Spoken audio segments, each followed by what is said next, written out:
Baseball isn't just numbers, numbers, numbers. This game is not being played on computers. You don't do that with a bunch of statistical gimmicks. You don't put a team together with a computer. We're talking weighted runs created plus, expected WOBA, his sweet spot rate, defensive runs above average, average exit velocity, barrel rate, xFIP, BABIP, SIERA. We are above replacement radio. And welcome to Above Replacement Radio, where we're talking baseball kind of whenever. I am your host, Chris Gianta. Over there on the other side of the screen is Daniel Curran. How you doing, Daniel? Chris, I'm doing very well today. It's been a 2-week hiatus for us, as we both were busy last weekend. You've been in Maine for most of the week with limited cell service, and this hiatus has taken us into the halfway point of the regular season. Like most teams have reached the 81 game mark, if not, pretty much all of them. So yeah, we are halfway through the marathon, which feels like it's been 2 weeks. I don't know. This happens every year, but yeah, it does not feel like we're about to enter July already. How are you doing? Yeah, it's strange. I'm doing well. Feel refreshed from the lake water of Sebago Lake and Brandy Pond.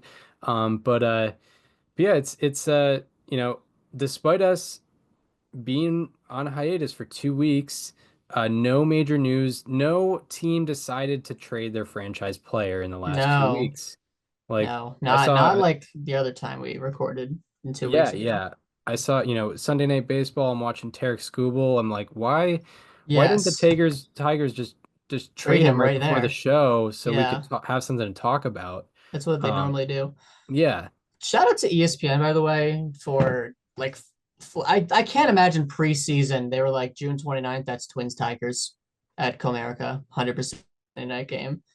I'm assuming they had to have flexed that game at some point. I don't know if it was before or after they discovered Tarek Skubal would be on the mound. That was definitely at least a bonus. But yeah, they could have defaulted to Phillies Braves, which is not really that exciting of a matchup right now, with the Braves being 7 games under 500. This is a fun one. It was fun to watch Tarek Skubal on Sunday Night Baseball. Even more fun to watch it with friend of the show Mike Petriello on the Altcast, the Statcast broadcast that they were doing tonight. Oh yeah, that's true. That's true. Yeah, always good. And yeah, it's cool to see, a mid to smaller market team and player, get his bones, because Tarek Skubal is arguably the best pitcher in baseball right now. I don't even think it's arguable at this point. Yeah, it's he's posting a sub-2 ERA and FIP, I believe, or at least a FIP below 2 right now. Just unbelievable. So good to see him you're kind out of there. Yeah, I mean, you nailed it with putting Skubal as SP1 this year. I had him 2 behind Skeens. I think you're kind of killing me right now in preseason predictions, whether it be like standings or rankings of players. I don't know. I feel like you got the upper hand on me. That's not with any actual checking, but I feel like every time I think about something where it's like Chris had this one way better than I did. It looked like a pure blowout toward the beginning of the year, because I think through like April, I think I had all 6 of my division winners were in first place. But Mariners have since, kind of fallen off. So that's true. You had the Astros winning the division. I had them in third. So that's a positive. Yeah. The Yankees lead in the division right now is not super high. So to be fair, neither of us had the Rays though, or the Blue Jays, who were in second and third in that division.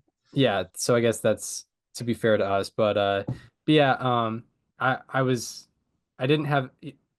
had the Mets leading the division. They're like half a game out. Yeah. But yeah, I didn't have the Braves in first place. Good call there. But I'm trying to think what else. I mean, we talked about Brenton Doyle. Both of us had the Cubs. Both of us the Dodgers. They're both winning at this point. Yeah. We talked about Brenton Doyle before the show. I think I had him at number 6 on center fielder. So that is well. You didn't have Wyatt Langford number 1 in left field, who's battled injury this year, and you know what? For a brief period of time, it did look very good. Yeah, I don't know. I think he's been battling injury. He's on the IL for the 2nd time already this year right now. Yeah, I'm trying to think where else. Like Yamamoto looked for sure like he was going to be a top 10 starting pitcher this year. Mm-hmm. Now it's kind of fringe, so it's not. I haven't really been able to throw myself a parade around Yamamoto this year because he No. was kind of my guy, at least among the starting pitchers. Jackson Chorio I was really high on before the year, and that has not panned out well. I had him ahead of Tatis, which is also not panning out well, and I had him top 25, and that's not Why the don't we case just right go now. through why don't we just go through some of our proudest predictions so far and maybe our worst. I'll go through some of mine. One of them, Jazz Chisholm, number 3 at second base. That's worked out. He ranks, despite having missed time with an injury, he's seventh among all second basemen in F4. That's actually without counting his home runs today. So if you do that, he's probably still he's sixth. He is sixth, tied for fifth actually. Um, yeah.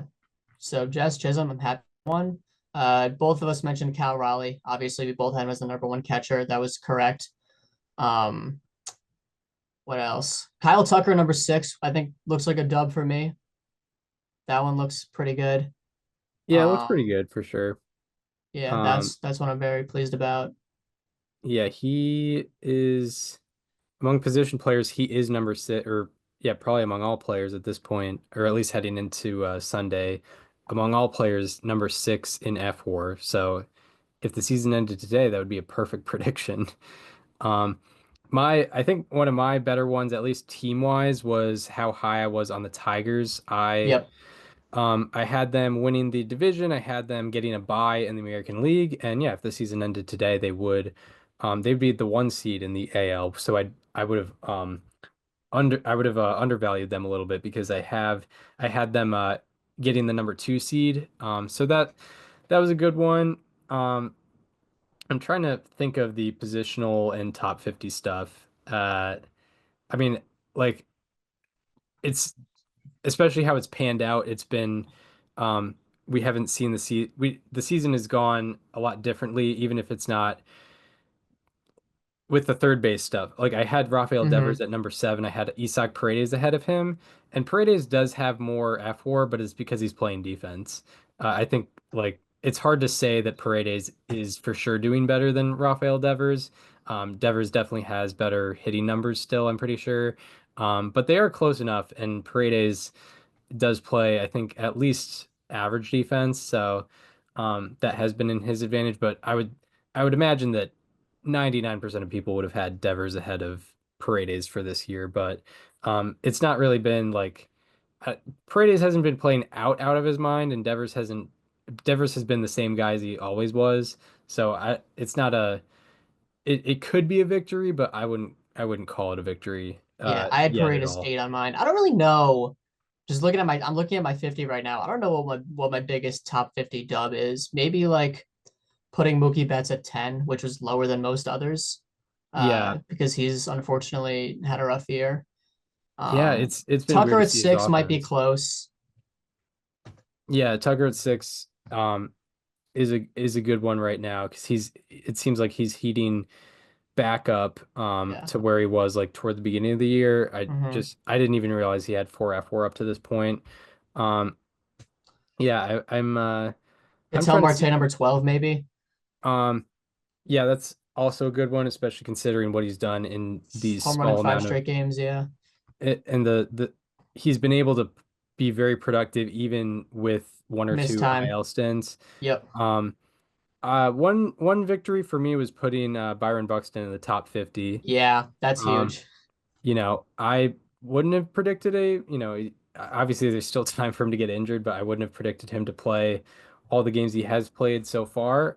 And MLB Network had him 68 heading into the year. So, I don't think I can't imagine a lot of publications would have had him top 50. So No. that is a good one on my part. I think my actual biggest dub for this year, and this has nothing to do with anything on the show, but drafting Pete Crow Armstrong in our F4 league is probably my proudest moment this year.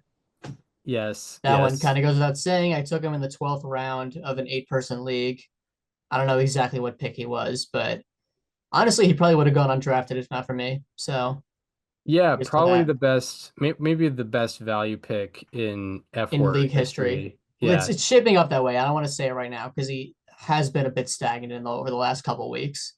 Yeah, it's a situation where if he accumulated zero F4 for the rest of the year, it would still be a good pick. For sure. Yeah, and Like that getting, would be a worse. That would mean he did terrible on offense. yes, right. He would have to put up like a 40 weighted runs created plus, Yeah. um, for him to do that. But yeah, That is my actual biggest dub this year. that is a big Putting dub. the Astros to win the division looks pretty good right now. I don't know if that was a Yeah. super bold take, but I think a lot of people have been very quick to pronounce them dead. A lot of Uh, people were high on the Rangers this year, I'm pretty sure. I had him in the World Series. Yep. So But like even just division, like I think a lot of people had them winning the division, which was understandable. I had them second. yeah, Um, yeah, my Mariners optimism, it it uh it's fading off for sure. I yeah, thought they would just kind of sneak up on people. You know, sometimes if I have a funny feeling, I just kind of go with that as the prediction because, you know, you want to be the guy that's, you know, kind of stood tall against the wind and got it right.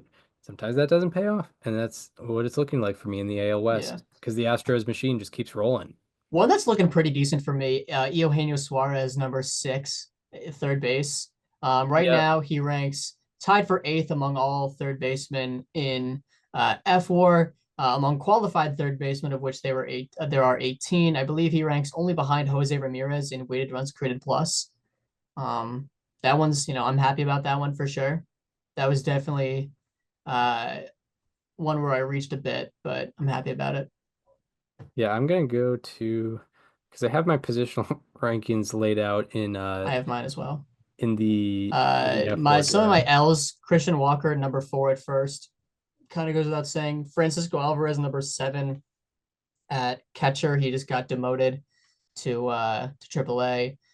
Tyler Fitzgerald, number 5 at first base or at second base, hasn't looked great so far. Wyatt Langford, number 1 in left field. I'm still not giving up on that one. It looked good at the time. It looked good for a period of time, I should say, during the season. And left field hasn't been a great No, Riley He's been Green better and than Stephen Kwan Duran. have lived up to exactly what we thought they were, and James Wood has been a very big breakout. Yeah, but like Langford has been better than Duran, so it's not like, Yeah, you know, Duran proved that us is a good wrong. point. You do make a good point. Just hasn't been number 1, Yeah, no, that's the case. especially because I also put him as my preseason MVP pick. But if it's anything like how when I put Max Fried number one as a starting pitcher, if it's anything like that, then Wyatt Langford will have a fantastic 2026. Yeah, yeah, right. Also, another dub, I guess, in my top 50, putting Henderson number 8, which is like as low as you could have possibly put him, probably. I think is working Yeah, out. pretty much. Well, I think MLB Network put him number 10, Did they? which Okay, I thought then was it's kind not of a dub. stupid. If I got outflanked by MLB Network, it's not a dub. MLB Network, yes, number 10. All right, then Um, cancel that. cancel that. Um, and I'm trying to see where my dubs are. No, yeah, I guess I didn't win too hard with Logan Webb because MLB Network had him 50, I had him 48, I think. I Um, did not put him in my top 10 pitchers, so that's a win for you over me. yeah, so at least with that, I do get that. We're losing on Pete Alonso so far this Oh year. yeah, we are hardcore losing on Pete Alonso. Yeah, It's a good point. for those unaware, we put him number 9 for first baseman, and you know nowhere near our top 50s Nope. for top 50 players. Also losing on Jeremy Pena. That's true. Well, what I will say with Alonso and Pena is, well, it doesn't look like Pena was on their top 100 this year, but at least with Alonso, like we've been right on Alonso like a couple times, probably. I mean, we've only done the rankings for 2 years, but we were definitely right the first year. Hmm. Um, to rank him worse than MLB Network. It's just this year was a little surprise, and and I'm not, you know, I'll probably still rank him lower than MLB Network would have ranked him uh, for Yeah. 2026, but because I don't know, he tends to get overvalued by the media. So yeah, MLB Network is probably going to put him like 22 next year. I'm not gonna change This that. is a bit off the beaten path, but my AL Rookie of the Year pick was Cam Smith. Definitely not in line to win it right now because Jacob Wilson, I think, is pretty clearly the pick, but um, he's probably a finalist at this point, maybe, if not like top five. Yeah, That was definitely not like a mainstream pick by any means. Mainstream yeah, pick was probably Roman Anthony, Christian Campbell, something like that. yeah, yeah. Definitely a Or better Wilson. pick than Dylan Cruz has been. Yeah, yeah. That's for sure. And any potential dub I could take with awards is I did I did like state a dark horse for AL MVP. My actual AL MVP pick was Corey Seager, but I said Cal Raleigh dark horse, and That's a good one. now I Yeah. wish now I wish I just put him as the actual MVP. Yeah. Um, although his OPS, his career OPS was in like the 700s. I'm still waiting for him to slow down because this is Why? just Why? I'm it's not going to be he's not going to have a 1000 OPS. Why not? Maybe he will, I guess, but it's just Why can't he? Why he's pulling the ball hmm, 55% of the time. His pull rate on fly balls is like over 50%. this Why just doesn't not? happen. Listen, I'm hoping he Yeah. puts up 10 WAR like he's on pace for. Yeah. Um, I hope he steals the MVP from Aaron Judge. I think that would be really cool, but it's hard to. I did But propose this hypothetical where we finish the season. Aaron Judge leads Cal Raleigh in F4 by 2.0, assuming they both finish 1-2 in the American League. But Aaron Judge finishes the year with, say, 55 home runs, and Cal Raleigh finishes with exactly 63, which would effectively set the American League record. Like, how does that MVP race play out? I think I could hear an argument either way. I think Judge would win it now, but Cal Raleigh would have won it unanimously like 15 years ago. yeah, for sure, for sure. Well, I think back to 1961, of course, everyone remembers. But Mickey Mantle versus Roger Maris. Roger Maris got the MVP because he won more or he got more home runs, but Mickey Mantle on a rate basis was actually way better. He Mickey Yeah. Mantle got robbed from the 1961 MVP because he got on base way more. I think he got a lot more doubles, but when it came to home runs, uh he did not beat out Roger Maris. I want to look. He had 10 and a half WAR that year, 1135 OPS, 206 OPS plus. He might have trailed Norm Cash that year. Oh, it's 1961. I mean, Yes. that was the year of Norm Cash. Sammy Sosa also winning the MVP over McGuire in 98 was incredibly dumb. Yeah, because the The whole writers thing was the home run chase between the two of them. McGuire won it and had better rate stats, but Sosa's team made the playoffs. I know the writers who voted for Sosa like felt so smart. They were like, Yeah. everyone's all the up in this hoopla about the home run derby, but Sammy Sosa drove in more runs. Yeah. So he gets my vote. Yeah. I'm actually kind of paying attention here. Like Yeah, people don't I'm pay the clearly attention to all this these stuff. casuals that only look they only saw 70 Mark McGuire plate appearances this year. That's all they looked at. Yeah. That's all they saw. What did he do in the other ones? Yeah. Yeah, Why? he had a better OPS altogether. He had higher WAR. Yeah, but I mean the Cubs went 90 and 73, and it was all because of Sammy Sosa. Yes. Yeah. Yeah. Kerry Wood had nothing to do with the No. success. No, he and his 340 ERA over 166 innings had nothing to do with it.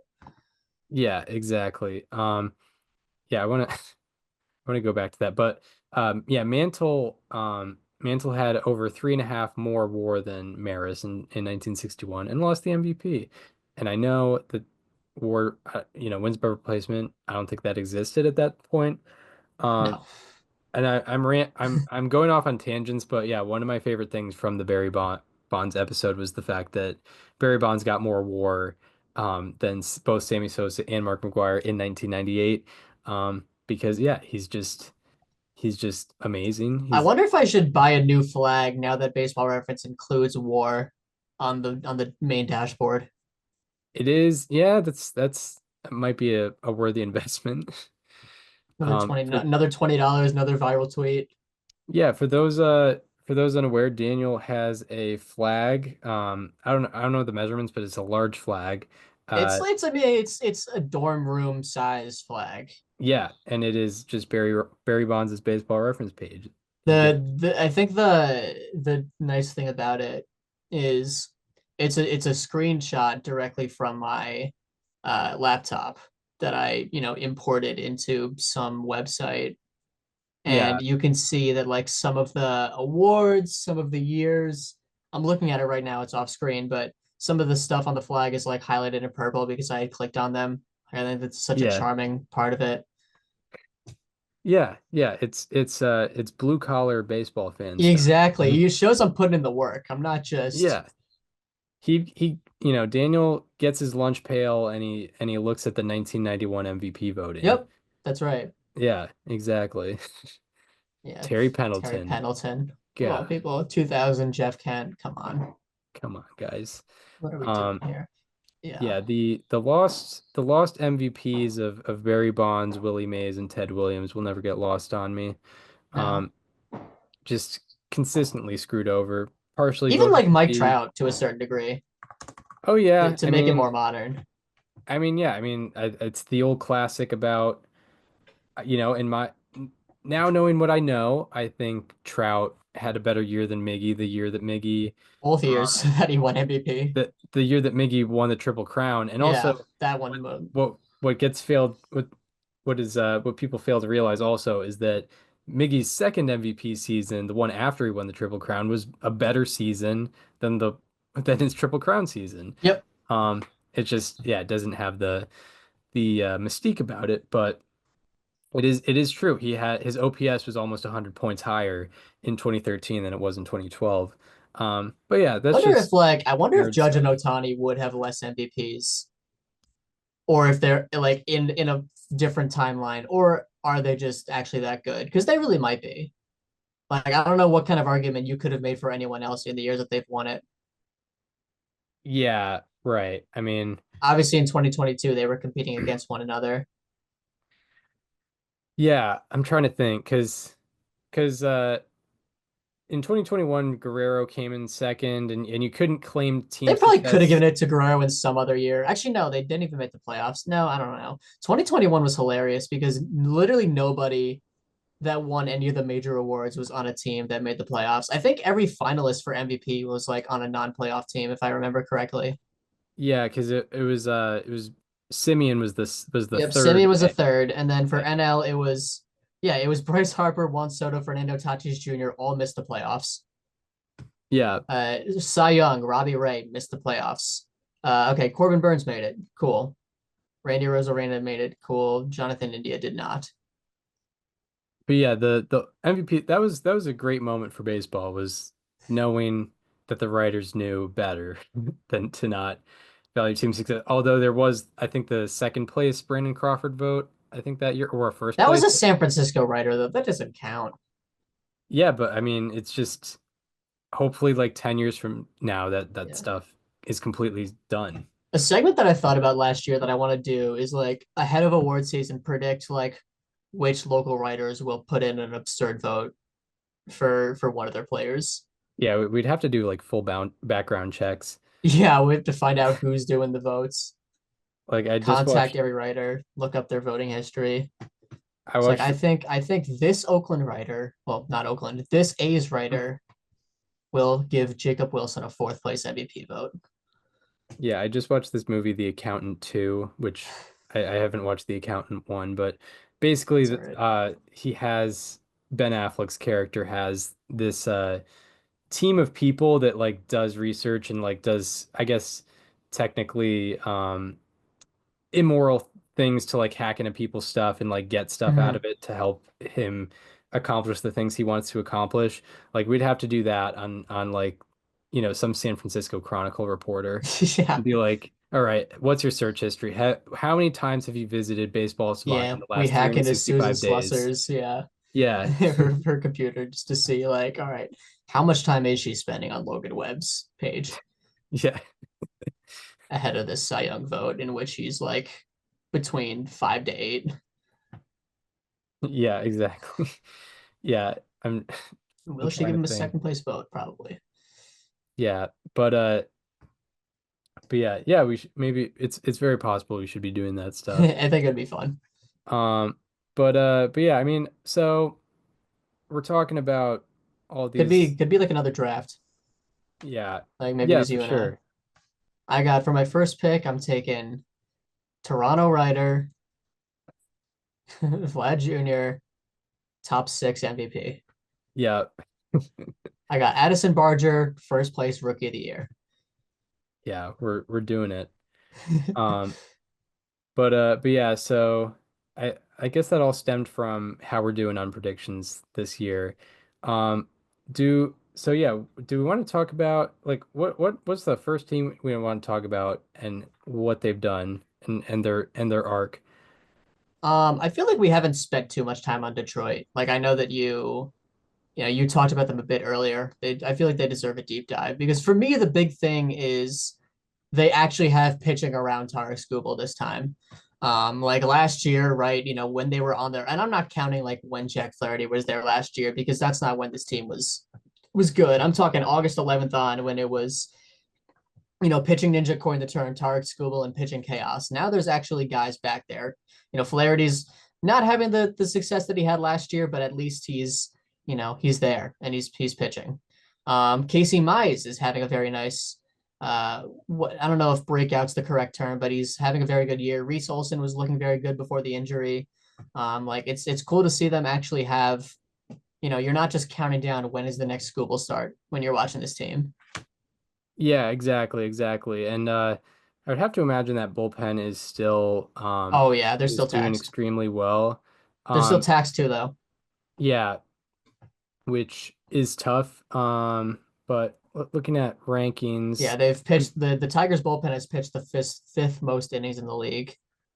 That's before today, in which they only pitched two. So maybe it's gone down. yeah, I guess their bullpen Okay, now isn't it's super seventh, highly ranked. but still, I mean, their bullpen's still throwing a lot. Yeah, Tigers starters as a whole have the fourth lowest ERA in baseball and the eighth lowest FIP in baseball. And I'm sure, yeah, Tarek Skubal obviously has a lot to do with that, but he can't make everyone good in that rotation. So that has definitely helped. And I think like who they want to hit is hitting, and their team OPS plus right now is 112. I think if I told you at this point in the year that the Tigers would have a 112 team OPS plus, I think you might change your opinion of them because that was not the expectation.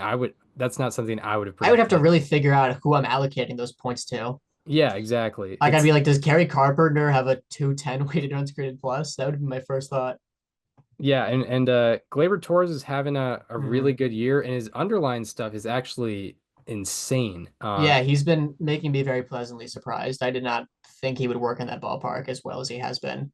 Yeah, Um, he has 94th percentile expected WOBA, 90th percentile expected batting average, 99th percentile chase rate, which is not something I really associate with Gleyber Torres, 87th percentile whiff rate, 94th percentile strikeout rate, 93rd percentile walk rate. When you think of Gleyber Torres, you kind of think of you know, a powerful figure, a guy who can, hit the long ball and stuff like that. You don't necessarily think of him as a contact machine, but he's been just a plate discipline, uh, not expert, but just very competent with plate discipline, with having, he's literally struck out less than he's walked, which is unreal. And that's led to him having success. He has a 135 OPS plus, and as someone who is heading into his age 29 season next year, I think that's really going to help him out on the free agent market. And now it doesn't look like, oh, the Tigers are kind of um, doing they're doing a just see what's out there type move and getting him just to fill a spot. It's like, oh, maybe maybe they should be looking at him as a long-term option because he looks, at this point in the year, he looks excellent. And he's been a major part of their offensive success. Spencer Torkelson has kind of returned to form, or he's having the best rate stats of his career, has a 128 OPS plus. Riley Green is having the progression that we kind of expected. It's really been linear for him. He has a 147 OPS plus right now. And then even guys who maybe you wouldn't expect to be above average have been above average. Dylan Dingler's got a 104 OPS plus. Colt Keith, he's at 107. And I guess Kerry Carpenter's underperforming, and unfortunately he did get injured. But if he happens to kind of if he happens to recover from that injury, you would expect some better performance out of Kerry Carpenter moving forward, because he's only got a 754 OPS. I would expect that to be higher by the end of the season if he does, come back from this injury. I do want to touch on Riley Green a little bit. I know that you like kind of briefed over him, and he is sort of the face of this offense. We knew that he was going into this year, and he's been exactly that this year. But for me, it's been impressive just how he's done it, because he had a low to mid 800s OPS last year. He had a 26% strikeout rate. He had a 13% barrel rate. If you had told me that he's actually gonna take another step forward this year, and by July his OPS will be nearing 900, how is he doing it? My guess would be he's probably cutting the strikeouts a little bit, maybe keeping the barrel rate around where it is. Maybe it's decreased a little bit, but he's putting the ball in play a lot more. And no, he's actually doubling down. His strikeout rate's gone up to 30%. His barrel rate's gone up to 18%. It's the ninth highest among qualifiers. He has a 388 BABIP. That probably won't stay that high, but he's doubling down in the things that he's good at, and also doubling down in, but it's obviously making him a better hitter overall at this point. So I think it's a pretty cool progression to see where he's actually leaning more into the three true outcome type stuff. Yeah, yeah. And his BABIP's 388, but it's considering he does hit the ball pretty hard, he also avoids pop-ups and hits line drives at a good Yes. rate. It shouldn't be 388, but you'd expect it to be a little bit above average, maybe like If it 320, ends up at 330. like 350 this year, you could see how it got there Yeah, yeah, absolutely. and Like, without just a ton of luck. yeah, And then there's the Javi Baez, like full on resurgence as a center fielder. Like yeah. he hit I think he hit a double tonight on Sunday Night Baseball. Like he's still very much doing it. This is not something I had factored in really at all. Javier Baez was like kind of just on a remote island to me going into this year. Like I thought, like Trey Sweeney's clearly their guy at shortstop. This is who they're gonna go with. Like they're just gonna keep Javi away from the team. Not literally, but I mean they're gonna keep him off the field. And no, he's been an incredibly valuable asset for them in the outfield this year. Yeah, absolutely. Yeah, that's someone who I unfortunately failed to mention just now. He has been by far the biggest surprise with the Detroit Tigers. ESPN was showing graphics of like where his OPS and where we're at the first 3 years in Detroit compared to now. And yeah, his OPS plus was 91 his first year with Detroit, went down to 63, then down to 46 last year. Now it's at 120. It's like not only is he at a replacement level of hitting, he is significantly above average. He's at his, where he's at the level pretty much where he was at when he was an MVP runner-up, or at least almost the case with that, which is extremely valuable because we were not really banking on that with the Tigers. That is a big shift in that's a major shift in production, and that's probably part of the reason why their team OPS plus is 112 right now, is because guys like Javier Baez are really surprising them. I'm like with this lineup, I would say, you know, given given there's 9 hitters in a lineup, probably 6 or 7 are hitting above the level we expected them to hit. That's going to lead to them having, the best record in the American League. When you think of like the 2023 to 24 downfall of Javier Baez, where he kept being worse than you could have imagined, like I think the thing that people think of the most is like the guy with the high chase rate, the guy that swings at sliders 15 feet out of the zone every single time, and something that's been interesting to me is that he's just getting thrown less sliders. His sliders faced has gone from 20.7% to 15.2%. Maybe he's just facing less pitchers that throw sliders. Maybe that's an AJ Hinch like deliberate thing. Um, but also hitting better against them. I mean, not that the bar was particularly high to begin with, but his average against sliders has gone from 138 last year to 205 this year. His slugging has gone from 207 to 359. Like he's almost his batting average against sliders is almost higher than his slugging percentage last year.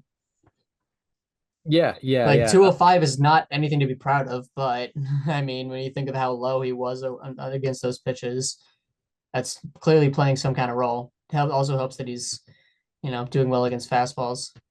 Yeah, also an aside and completely off anything we're just talking about, but like I made the joke with amongst our group about like, oh, imagine I can't imagine telling 2021 me that Lucas Giolito and Walker Buehler were going to be in the same rotation. Yeah. Now with the Tigers, like it's that same joke with Gleyber Torres and Javier Baez being in the middle, but it's actually working for them. Really well. It's Yeah. actually they actually are looking like they were in like 2019. Um, they're doing really well. So, Yeah. um, Just you some other know, points. Spencer Torkelson has cooled off a bit, although he is still, he's still sporting a 125 weighted runs created plus, which is excellent for, considering where he was at last year. Like he got moved off his position. They were like trying him out in the outfield in spring training, if I remember correctly.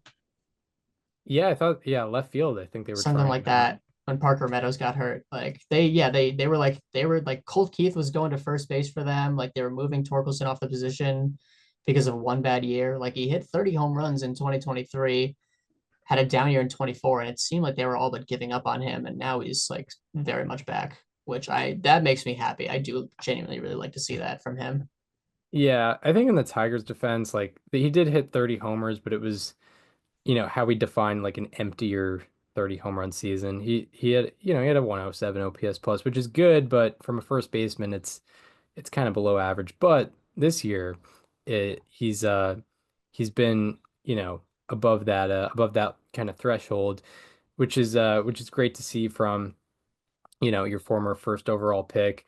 But yeah, considering everything that's going right for them, I do wonder like, okay, what will happen? What direction will this team go in when, Javier Baez maybe dips back below a below average hitter, or Dylan Dingler is no longer an above average hitter. I wonder, they are, I think, like 4 games ahead, or maybe 2 or 3 games ahead of the Astros for the 1 seed. Like, I wonder what the odds would be for them to like get home field advantage throughout the playoffs. Mhm. Because I feel like, yeah, I feel like the Astros, It's them and the Astros at this point, and the Yankees can always, insert themselves in there, obviously. yeah. Um, but yeah, it'll be interesting. I it would be cool to see the Tigers, get a bye. I guess like the Mhm. Guardians did last year, but just yeah, and get a game 1 home game with Tarek Skubal on the mound. I think that would just be good for baseball. Um, what other teams would we like to dive into? All right, I have a weird one, but I've been thinking a lot about this, and I do want to just touch on it because I feel like we haven't said a single word about this team the entire year. It's not for good reason. Do you want to guess who I'm talking about? Um, haven't talked about them all year. I don't. I Um, mean, maybe we have. I don't remember a single word we've said about this team all year, and the it's not. Athletics, No, it's not the A's. So that is a good guess. And I do have things I feel like we could say about them. the Royals. No, I'm just gonna say it. I want to talk about the Nationals because Uh-huh. like, are they the most like irrelevant team in the league right now? Yeah, they're up Like there. the James Wood is awesome. He's insanely cool. I love to see what he's doing this year. That's great. Where would this team be without the Soto trade right now? Like Yeah, they're it's each of their top three F war or B war performers, at least, and I'm sure F war as well, are all from the Soto trade. It's literally James Wood, Mackenzie Gore, and CJ Abrams as their top three players this year. And then after that, it's Brad Lord at 1.2. Like this yeah. team is like, I mean, they just had that huge losing streak. They finished the month of June at 7-19. And I've been really thinking about this because they won the World Series in 2019.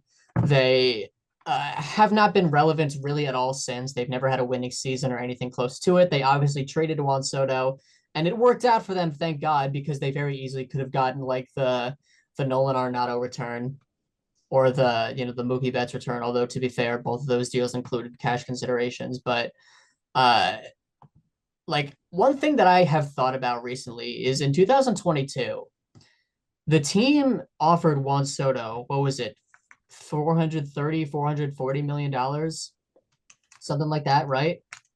Like 440, I think. Yeah. And he didn't accept it. It is what it is. It turned out to work out for him. I don't blame the Nationals for it, whatever. But where has that money gone since? Yeah, I mean, it's a very good point. And um, when like free agency started last year, I think a lot of people had the Nationals as big buyers because it seemed like Mhm. this would be a good time to do something like that. I think yeah, Corbin had just come off the books. That was kind of their big anchor in terms of contracts, and you know he had just come off the books. It seemed like they didn't really have anybody significant on the books, and it seemed like, you know, obviously, as you mentioned, Gore, Abrams, and Wood coming up, Dylan Cruz coming up. Seems like, you know, now's the time that they can sort of become a competitive franchise and maybe not, you know, maybe not make a playoff run this year, but be competitive, be around 500, be in the race, and still kind of take off from there. Um, but yeah, they kind of fell flat for the off season. I know on MLB Trade Rumors, a lot of the predictions for those high profile free agents, especially Pete Alonso, those predictions were like aligned with the Nationals because it was an expectation that they were going to spend big this offseason, but they didn't at all. And I think we're kind of seeing the results of that. So I think back to post 2019, they signed Steven Strasburg to that massive deal. Uh, and since then, like think who are the free agents that they've signed? They signed Will Harris to a 3-year deal after 2020. How many multi-year free agents have they even signed since then? Yeah, I don't know. And They signed Trevor Williams to a 2-year deal. They extended Keibert Ruiz 8 years and 50 million. and to be fair to them, I And think then they signed Trevor Williams again for another 2 years. And then they signed Ugasa. I don't know how to pronounce that name, but it was 2 years, 3.5 million. Doesn't matter. Like this team, they had a $208 million payroll in 2019, and it's gone down to 120 this year, according to Fangraphs. Like this team, Ted Lerner passed away a few years ago, and I very much fear that we're seeing another one of those situations that we've seen all too often where, there's an owner that spends years building the franchise to be what it is, like deeply cares about it, does whatever it takes to win, spends the money, and then the descendants decide, hey, this is just pretty good profit. Let's just leave it at that. Like we've yeah, seen it with the Angelos family in Baltimore, the Dolan family in Cleveland, the Illich family in Detroit. We might now be seeing it with the Seidler family in San Diego, and I fear that the Lerner family in Washington might be like the latest example because this team used to be big market. Like I think there are people that if you've been into baseball since the 2020s, you don't know that the Nationals used to be like a competitor year after year and also a big market spender. yeah, this is the team that signed Max Scherzer to a Yeah, giant deal. not only to a giant deal, but like comfortably one of, if not the best, like 9-figure free agent deals of all time. Yes, indeed, indeed. And to be fair to the Nationals, I think, you know, if they made a big move like anywhere from 2022 to 2024, it probably wouldn't have made sense. And I think I excuse them for not making a big move Sure, in they that weren't time frame. close, but now you got to do it. But yeah, you know, this past off season was a good time. You know, coming off a year where they, you know, were not cellar dwellers. They were competitive. I think won 71 games last year, and based on everything, it seemed like they should be doing better this year, and they still can do better this year. But you know, you take the young core that you have, because that young core is not stuck in the minors anymore. That young core is in the major leagues and making an impact, and they're actually your best players now. Like sort of how the Red Sox did it this past offseason is like, okay, organizationally, timing wise, this makes sense to spend some money and or make a big trade or something like that. And yeah, Mhm. they did not, and it didn't seem like in any of the um, you know, free agent sweepstakes they were like one of the finalists for any of these big free agents. But even then, like if you go back and like I said, this team used to be a competitor every year. I get that, but like go back to like 2013 and look at their first round draft history, and you will be very hard pressed to find a worse team. Like you mentioned the crew. You know the prospects are all up now. Like to add to your point, who else is coming?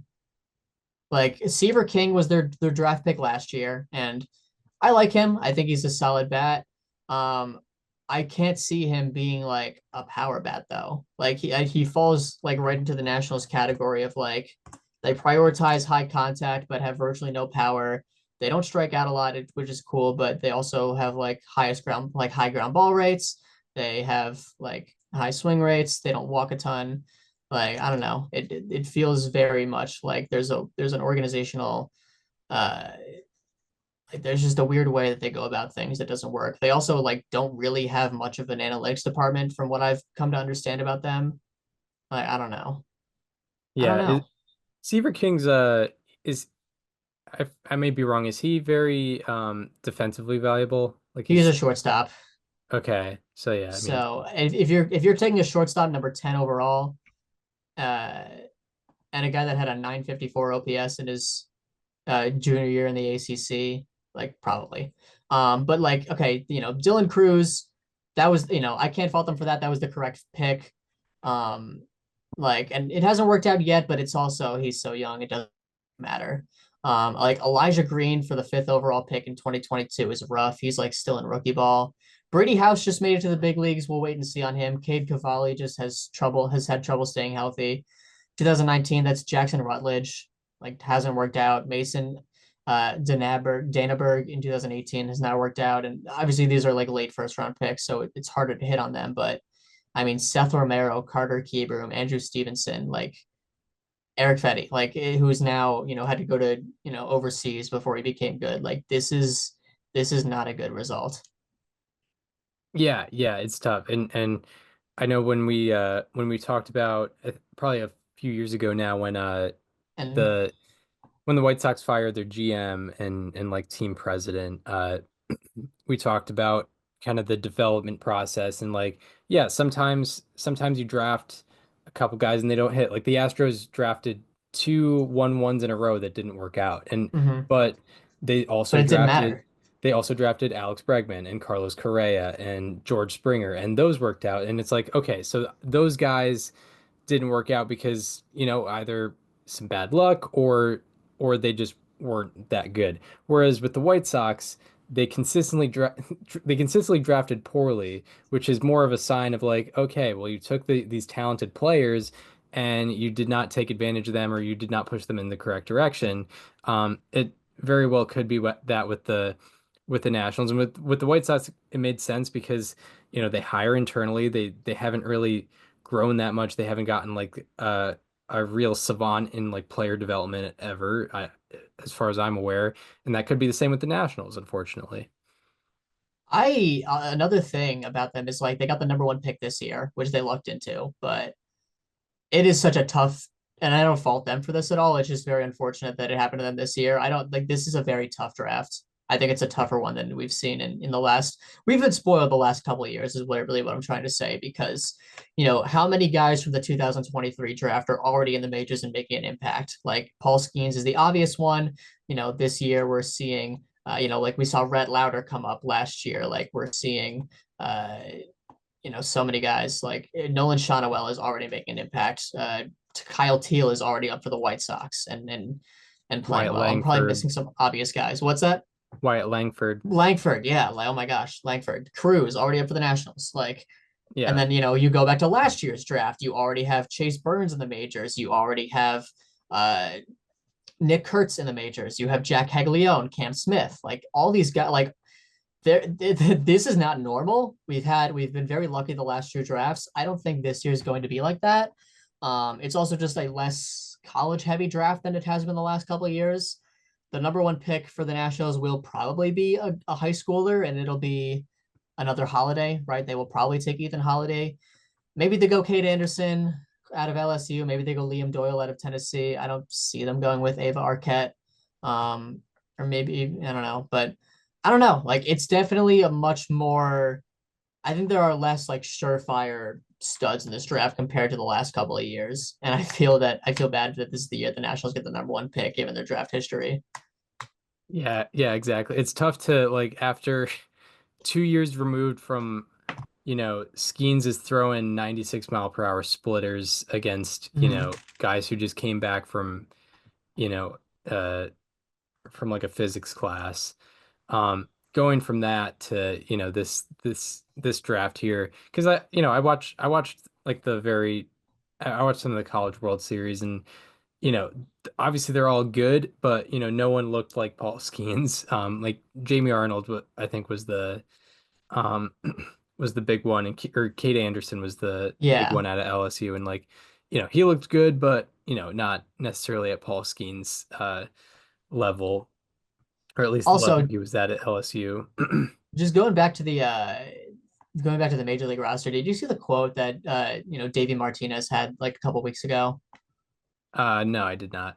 He had a quote during their 7 game losing streak. I want to make actually find the quote before I because I don't want to just I don't want to but he said basically he I don't want to say threw his players on the under the bus, but didn't seem like a very good manager thing to say. He was asked about the 7 game losing streak, the offensive swoon. He said, "quote It's never on coaching. It's never on coaching. Coaches work their asses off every single day."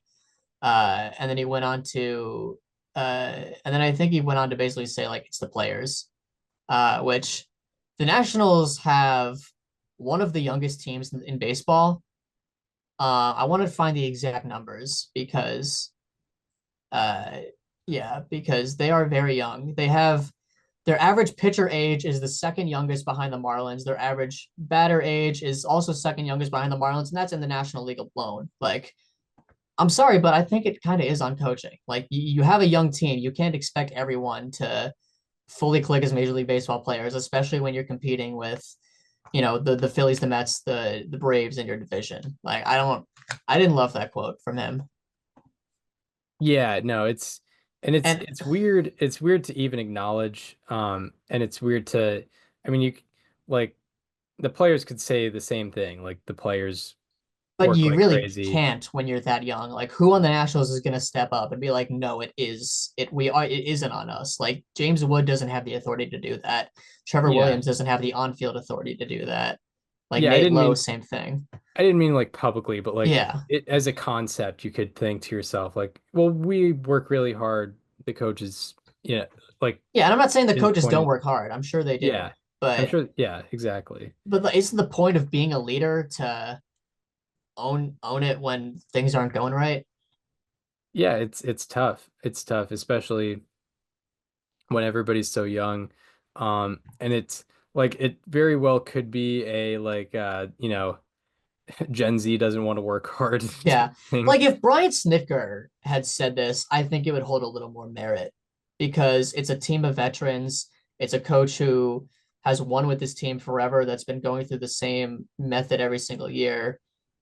Like I think it just doesn't hold as much weight coming from Davey Martinez as a guy that hasn't won in 6 years with this team. Yeah, and when he did win, they were one of the highest spending teams in baseball. Yeah.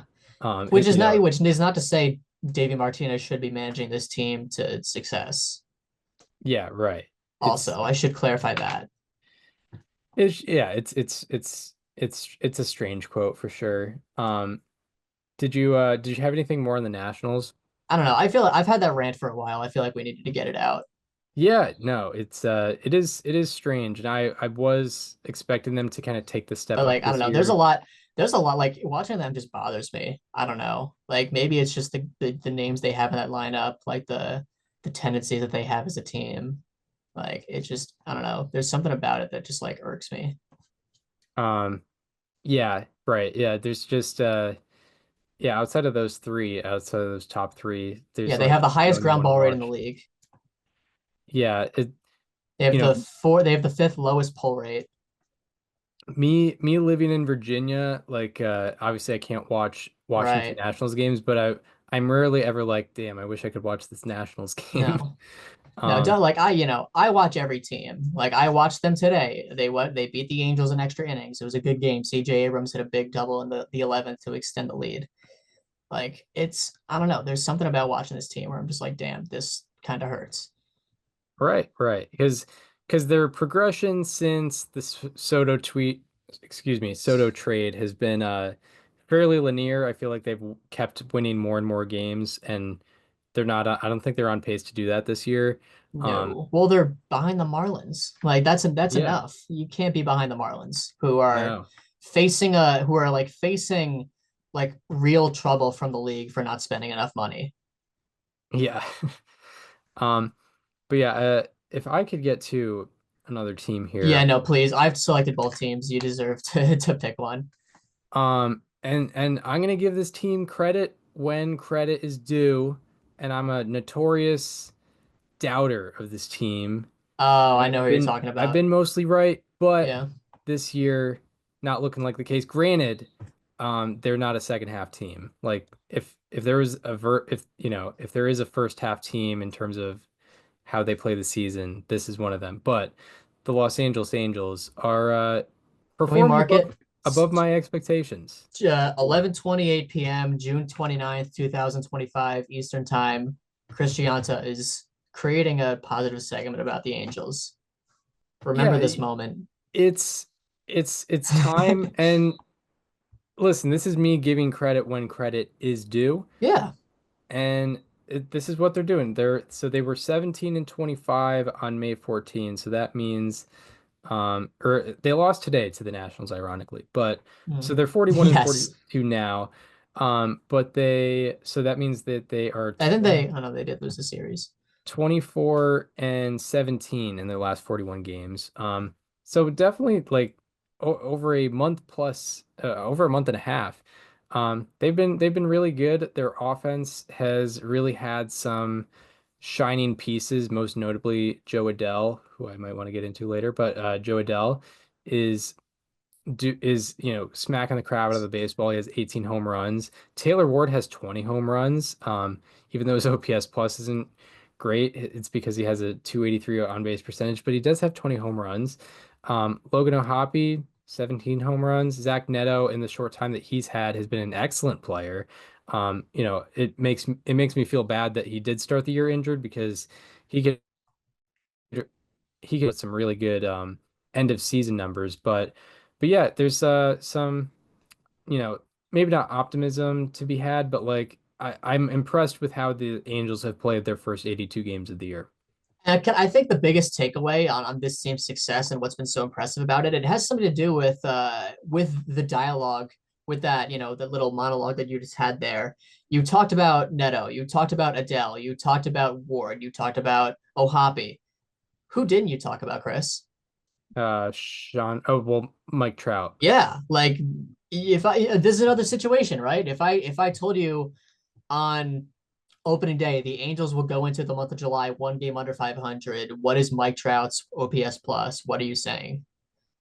Um, yeah, I would say like his OPS plus is probably around 170, 180. Yeah, And it's he's not bad. It's and he's played 121. and he's also played like Yes, and uh he's played a lot. Yeah, yeah, he's played 80 of those games. yeah. Well, he's But played no, that 50. neither are the He did case. miss some time. He did miss some time. He's played 57 games. No, that's what I'm saying is like Yeah. if you gave me that hypothetical that they're one game under 500 Oh, in you're 82 saying games, okay. I'd be Yeah, like, but I oh mean yeah, like he's played 80 games and he has a 180 OPS plus. for so Um, many years from like 2016 to 20, this team was Mike Trout and Mike Trout and a little bit of Albert Pujols, but Mike Trout. And then in 2021, it was Trout and Otani. And then it was kind of just Otani because Trout was kept finding himself on the injured list. And 2024, it was just Mike Trout for some time, and then he got injured, and they had the worst season in franchise history. Like this is the first time really since like the last time they made the playoffs where there's been like some kind of like real supporting cast around Mike Trout. And you mentioned all those guys. Neto looks like, he's 24 years old and he actually does look like a stud.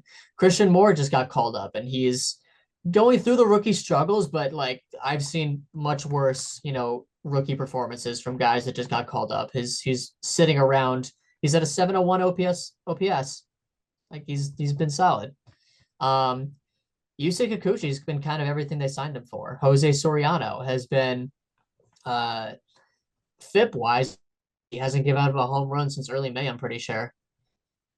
Yeah, it's pretty wild. Unless he like just gave one up. I haven't checked his stat lines as of late, but like, yeah, it's working. Kenley Jansen has been not great, but fine. Ryan Zefferjon, I know the numbers don't say it, but he's looked really impressive to me because I've actually watched him a decent amount. He was a reliever they got from the Red Sox in the trade for Luis Garcia last year. He was going to be Rule 5 by the Red Sox, so they just traded him to the Angels. Obviously, when you see 4.60 ERA and 4.81 FIP, you're probably not thinking much, but I've watched him in person. He looks good, and he's getting a lot of strikeouts. Yeah. The struggle is real. Very That's interestingly, why you need Zevo traps.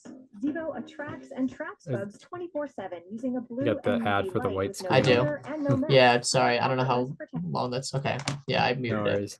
I should have just done that before.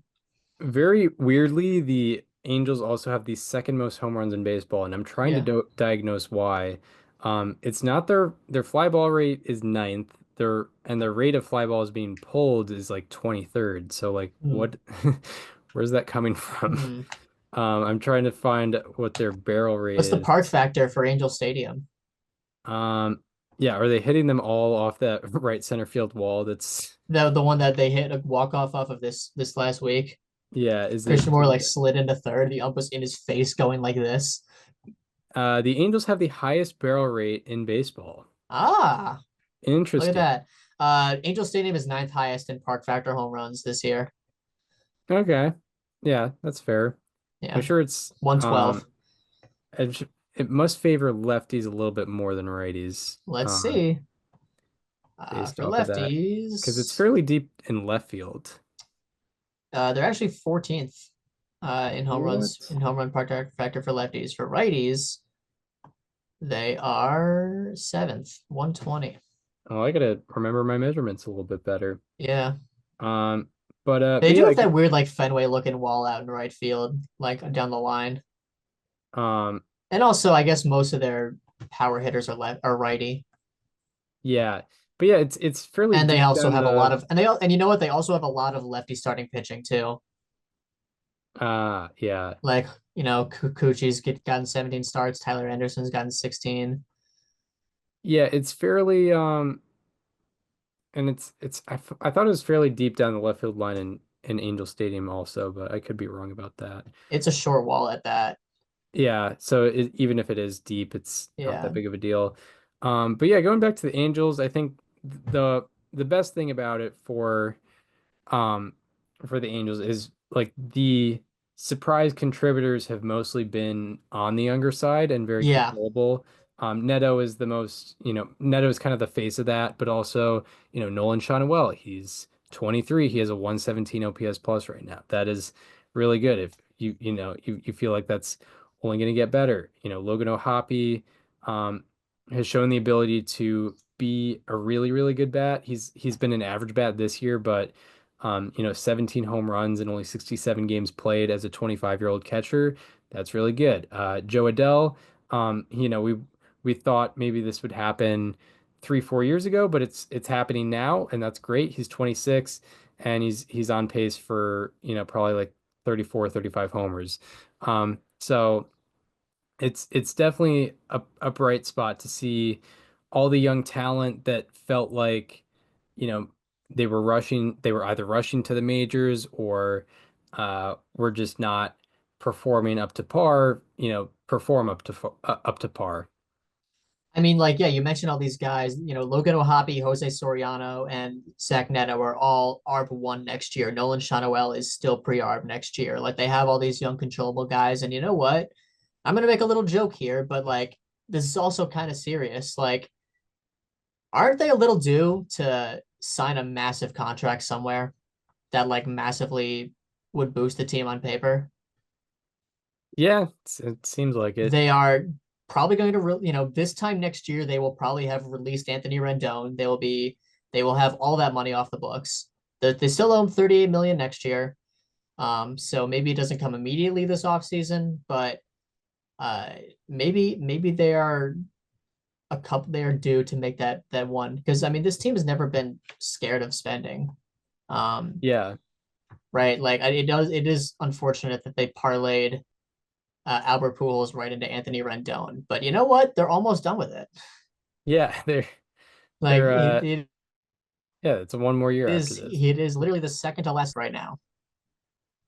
Yeah, outside of outside of Trout, they do not They have. have no they have their only money committed to 2027 besides Mike Trout is 21 million to Yusei Kikuchi.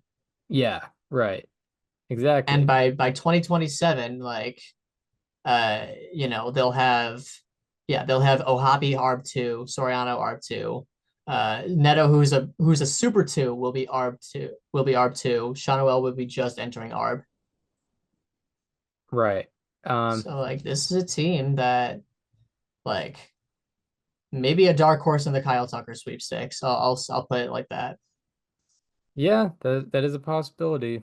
For sure. Because If they kind of have to make their pitch here in the second half and look yes, one hundred like a percent. formidable team, because I believe I looked out of pure curiosity, I looked kind of at where they how they do in the second half compared to the first half. I believe in five Bad. of the five of the previous six full seasons heading into this year, they did worse in the second Yeah. half than the first half. I just remember 2023. Yeah, I mean that They were like over 500 before the Giolito trade. anytime someone mentions like, oh well, if you don't do anything at the or if you make the big trade at the deadline, everyone's gonna be, excited. They're gonna do better. I'm gonna point to that. I'm gonna point to Yeah, the because 2023 that Angels. was the big trade. Like there Yes, was not like, okay, Verlander and Scherzer were out there. Like what other, like Jordan Montgomery, like what other pitching was available at that time? it was the biggest haul given out probably because Yeah. the White Sox or the Angels Well, traded their number 2 and number 3 prospect. Or I yeah, guess Edgar no, Caro and well, Kai Bush. I mean, Drew Gilbert for Verlander was pretty big. that's Luis true. Angel Acuna for Scherzer was pretty big. Uh, Thomas Sajacy for Jordan Montgomery. Definitely not in the same stratosphere as the other three, but I remember that one. Yeah, yeah. Um, Dominic Canzone for Paul Sewald was that year. there we go. Who Yeah. my 2024 Mariners player to watch, Yeah, who's hitting kind of all right this year. nice. Yeah. But yeah, no, the Angels have been pleasantly surprising, although not super pleasant for me. I did bet that they would get under 72.5 wins this year, which they're Yeah. Well, not only currently that, you on. said they'd lose more games than the White Sox. Yeah, that is I don't think that was gonna happen. that's not gonna happen, No. unfortunately. They're, I I believe, 14 games down to the Whites, or up on the White Sox. Yeah, and the White Or Sox losses at least, because the it's White all Sox about are losing. almost overperforming expectations this year. Yeah. Yeah. Like the Rockies are doing worse than them. So, At least the White Sox have some guys. Like Grant Taylor looks pretty cool. I don't know if you've gotten a chance to look at him at all or watch him at all. um, no, I have not. I've Okay, been kind of out of the loop like the last 2 to 3 weeks that's on fair. You've been on watching vacation. vacation and all these state championships in Yeah. Virginia. I Um, don't think the Whites, going back to our bold predictions draft, I don't think the White Sox are going to have multiple All-Star representatives. right, right. My hope is that like I think it should be Shane Smith, right? Like maybe Adrian Hauser, but I just don't think he has the innings workload to do it. But like I'm hoping like somehow like some other guy sneaks in. Like they put Andrew Benintendi in there for some reason, even though he's hurt. And it Yeah, becomes like a yo, where is Shane Smith type thing. Because Shane Smith, like you could argue, is just straight up an all-star. Like forget the fact that the White Sox need a representative. And he gets in via like replacement. Right. Going back to my prediction with the White Sox and Angels did play each other in the opening series, and I'm pretty sure the White Sox won opening They day. crushed them. Yeah, Yeah, and it was 8-1. I was like, if the White Sox manage a sweep here, I'm gonna toss myself a parade. Like They didn't. They lost the series. they lost the series. Yeah, of course Yeah. they did. But Shocker. They beat the Red Sox though in a series. the Angels, yes, yeah, the Angels and White Sox. Angels twice. Angels twice. Yeah. That was a real bummer to watch for me because I was like, I'm like, not only is this affecting my bet, but it's affecting my bet against my favorite team. Yeah. It's horrible. Yeah. Do we want to, it is 11:42. Do we want to start getting into players to highlight, or do we have more to talk about? No, I think that's mostly it. Like maybe, if the Marlins keep doing this, they'll get their day, but Yeah. they've not reached the Angels level. No. Um, so, if they get near 500, They maybe are we'll talk about still them. 8 games under 500 after today. Yeah, at least the Angels you could argue, are in a playoff race. The Marlins, Yeah. I don't think they're in a playoff race right now. Yeah. So sorry, Otto Lopez. We're not going to talk about your recent success. Unless Daniel has something to say about it. But without further ado, we will get into players to highlight, starting with the lows. So we end with the highs, and we are going to be doing our Sunday, June 29, 2025 edition of Slightly Alarming Statistics. He's been barreling up the ball way less. He's not missing bats. He's not getting the ball on the ground, and people are hitting it in the air more. It's been so bad. He is getting Slightly alarming. Yeah, so for my slightly alarming today, the Braves have been a very disappointing team overall. They're, I believe, 7 games under 500, only half a game above those Marlins that we just talked about. And my slightly alarming is, I think, one of the faces of like Angels Braves that are just having down years this year. I'm talking about Michael Harris II, who has just been completely brutal to look at any standpoint. He's slashing 212, 238, 320, 559 as his OPS for a 49 weighted runs created plus and minus 0.3 F4. Thank God for his defense and base running that are keeping him from being like minus 1.5 at this point.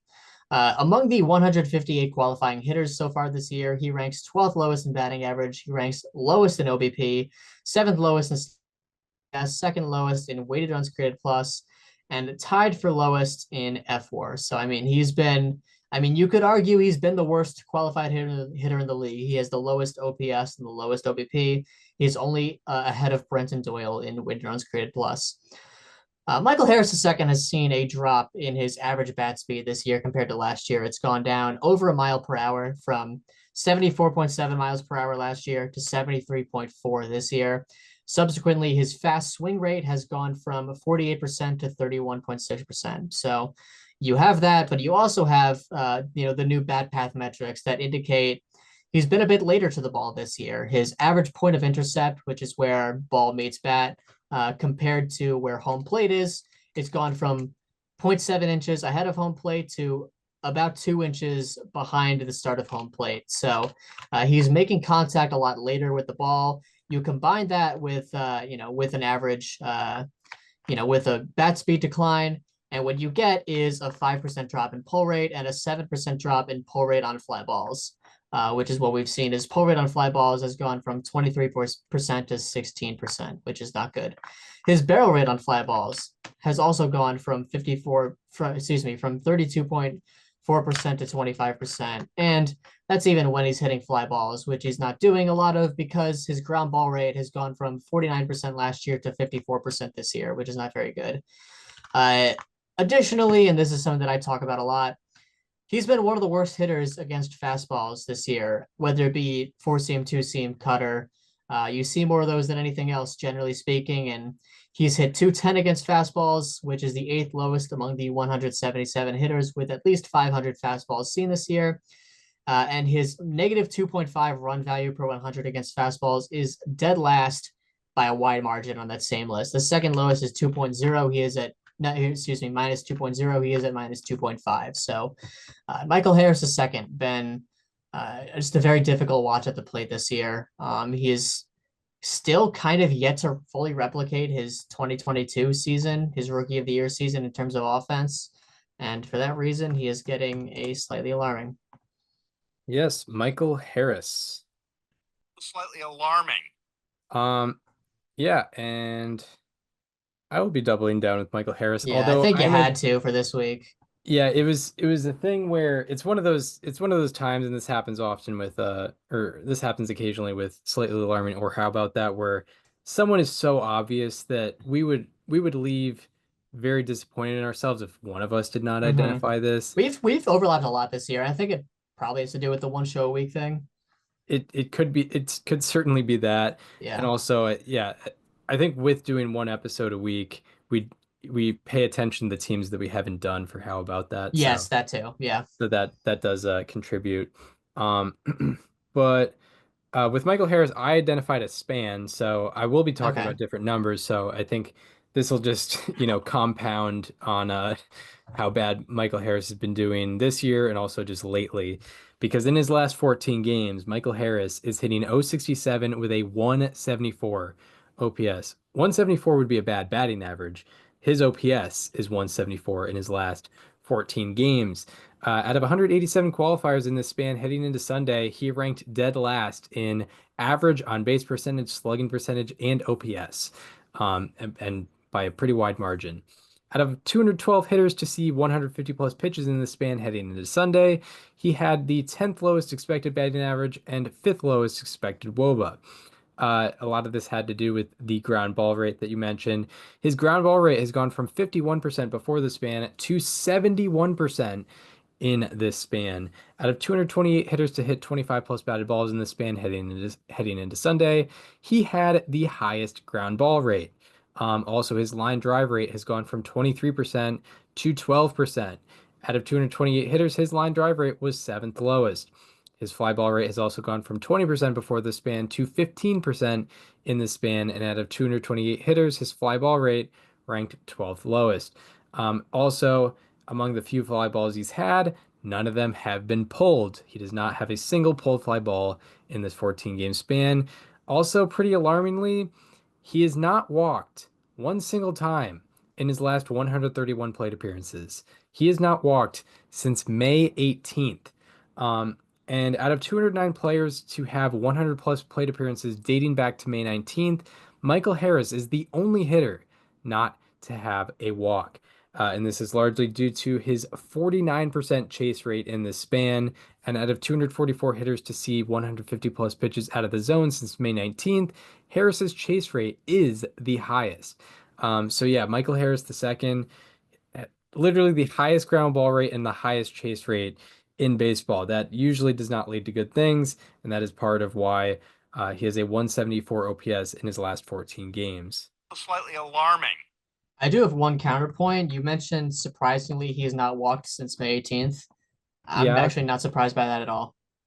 Well, yeah, that's true. He has a 4.4% walk rate in his career. He has never topped 4.9% from last year. Yeah, that actually sounds incredibly believable. It's it's blind squirrel theory. Yeah. Like yeah. Like 4.4%. So in 131 game or 131 plate appearance sample, like 4.4% would lead to like 5 walks. So having 0 walks is still like that's great. That's crazy. It's just, but for anyone to have no walks in 131 plate appearances is pretty insane. But yeah, so Michael Harris getting the slightly alarming from both of us. But now it's time to go from the lows to the highs, where we were talking players and subjects that have been outperforming expectations with our Sunday, June 29, 2025 edition of How About That? He's striking out less, walking more, and he's also making better contact. Turning into a strikeout machine just out of nowhere. He's been excellent all around this year. And he is getting a... How about that? I'd actually be pretty surprised if we're overlapping on this one. This guy doesn't necessarily jump off the charts in terms of rankings, but he's been really impressing me. I'm talking about Quinn Priester from the Milwaukee Brewers, who got traded last year at the deadline, got traded this year in like May, and has been doing pretty well so far, at least in his last couple of starts. In his last 7 starts, Quinn Priester has a 2.06 ERA and a 2.79 FIP. And among these 75 qualifying pitchers in that span, which goes back to May 24, he ranks 11th in ERA and 11th in FIP. Priester, which this is kind of what he always does, but he's doing it even more in the span. He has a 61.6% ground ball rate. That is very high for a starter. It is the 5th highest among the 173 pitchers with at least 50 batted balls allowed in this span. His K rate has gone from 14.7% before the span to 23.2% in the span, so he's missing a lot more bats.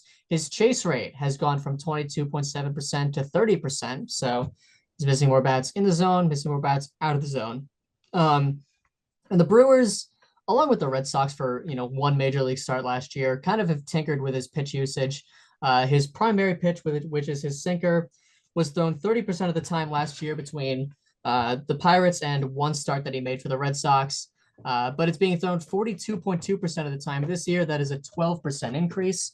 Opponents have produced a -1 degree launch angle against his sinker, which is exactly what you want from that kind of pitch. He's also upped the usage of his cutter, which he debuted at the major league level with his lone Red Sox start last year, which came in game 162. He's gone from throwing it, just debuting it in that one game last year to throwing it 17% of the time this year. And opponents are hitting 316 against it and slugging 447. And obviously those numbers don't exactly jump out at you. They're not fantastic. But what does matter is that cutter that he's just introducing this year, just throwing consistently for the first time this year, is replacing his four-seam fastball, which between 2023 and 2024 had an opponent's average against of 394 and an opponent's slugging against of 682. So yeah, those cutter numbers don't jump out, but when you consider that it's replacing that and he's just learning to throw it this year consistently, I think it's been a big upgrade for him. So Quinn Priester has made himself to be a really solid starter on the Brewers rotation. They just kind of have a way of always finding random guys to pick up quality innings for them, it seems. And that's exactly what they've been doing in the month of June, as I believe they're only now for the division. So Quinn Priester getting a how about that? Yes, Quinn Priester. How about that? Red Sox legend. Yes. Earlier when I think the news was that the Red Sox were getting the 33rd pick, and it was like, wow, what a steal. And yeah, it probably still is a steal, but okay. Well, depends. It depends on who we get with that pick and it looks how a little this bit better for the Brewers. 19-year-old in high A ends up being. Yeah, right. That we also got in that one. Yeah, so it looks a little bit better for the Brewers now. My how about that, as I kind of prefaced before, is Joe Adell. And this is a little bit overdue. It's just we had already done 2 Angels for how about that before. But you got to do this one. But we got to do this. He's just what he had done in that 2-week span where he was killing it. He's just kind of kept doing. So yeah, we have to acknowledge him as a show. Joe Adell in his last 28 games, including today, is hitting .313 with a 1086 OPS. And out of 184 qualifiers in this span heading into Sunday, his slugging ranked 5th and OPS ranked 6th. And out of 202 hitters to see 300 plus pitches in the span heading into Sunday, his expected slugging and expected WOBA ranked 3rd. A large part of this has to do with where he's hitting the ball angle-wise. His fly ball rate has gone from 21% before the span to 36% in this span. And out of 214 hitters to hit 50-plus batted balls in the span heading into Sunday, his fly ball rate ranked 16th. Definitely within the top 10%, probably top 7%. Also, his average exit velocity on fly balls has gone from 97.3 miles per hour to 100.9 miles per hour. And his barrel rate has gone from 11% to 21%. And out of 202 hitters, his barrel rate ranked 6th. So with Joe Adell, it's a very simple thing. He's hitting more fly balls. He's hitting harder fly balls.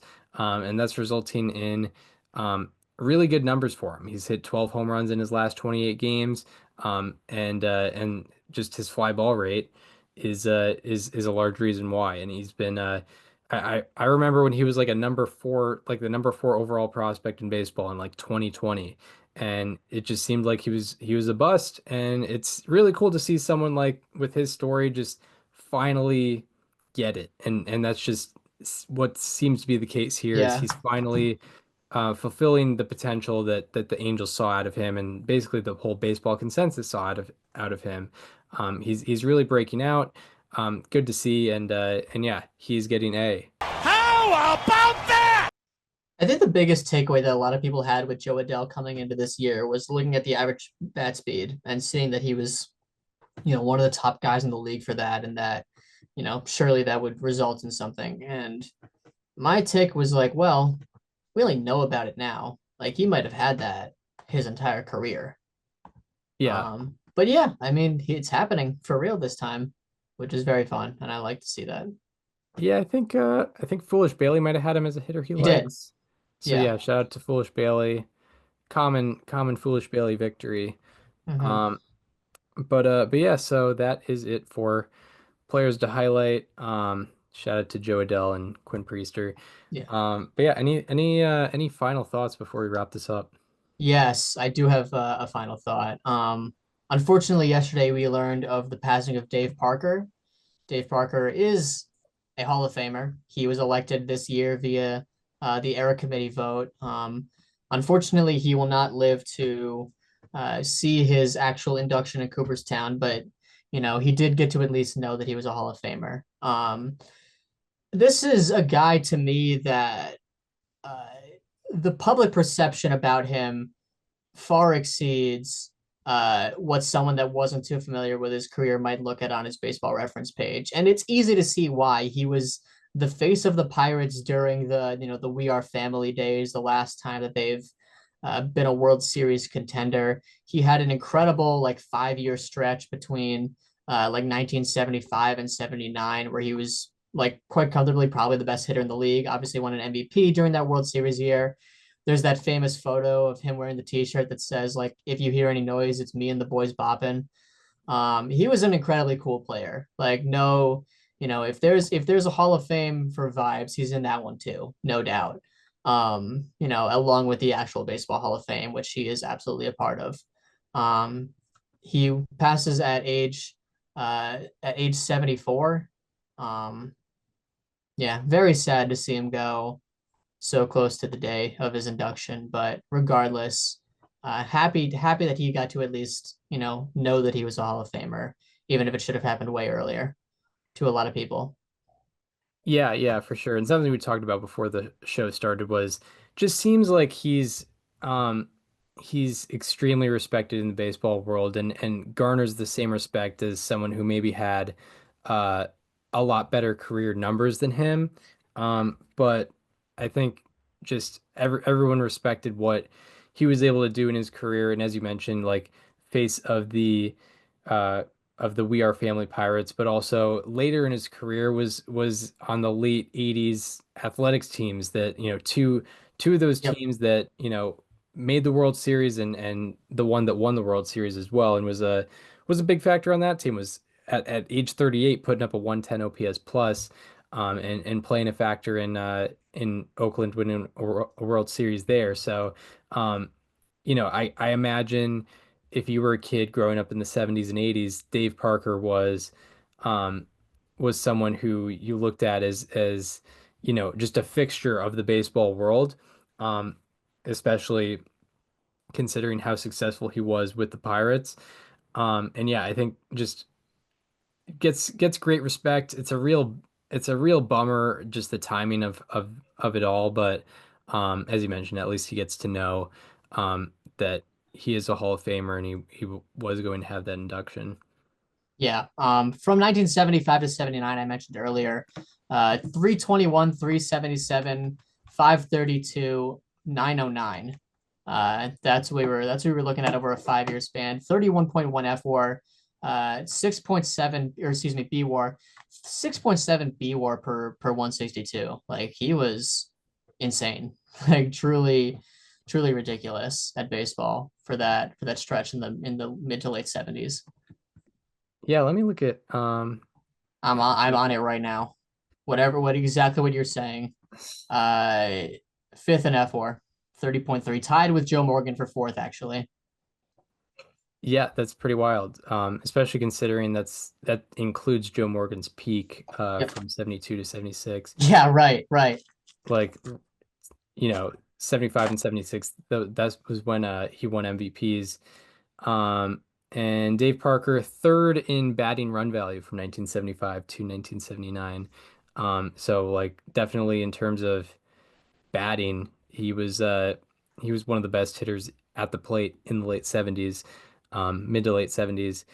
Yeah, yeah, greatly respected, like, was a great offensive producer when there weren't a lot of great offense producers, and a 40 home run hitter was kind of a rare sight in that. The standouts really stood out, and he was one of them. Yeah, for sure. Had a higher slugging than Mike Schmidt, by the way, during that span.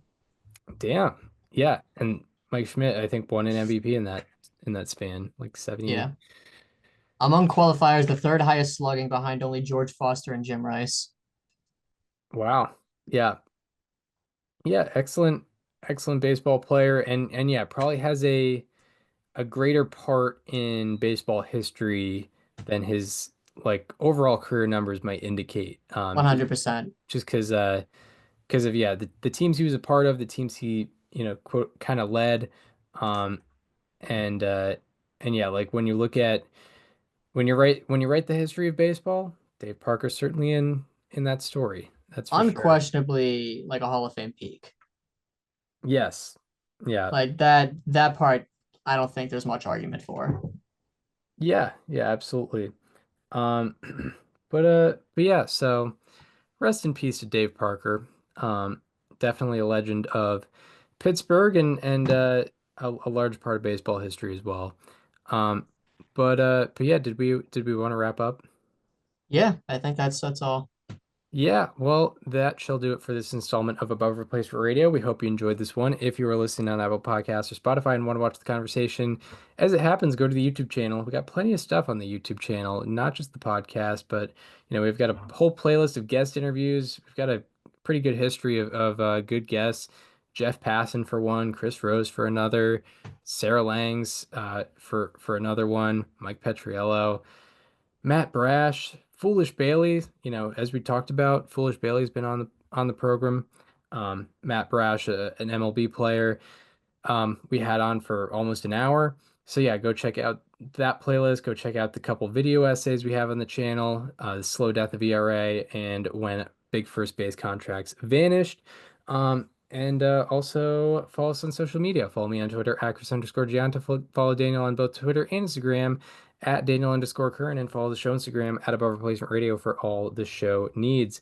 We hope you enjoyed this one, and we hope to see you next time, where we will be talking all the happenings in Major League Baseball once again. See you then. This conversation is over.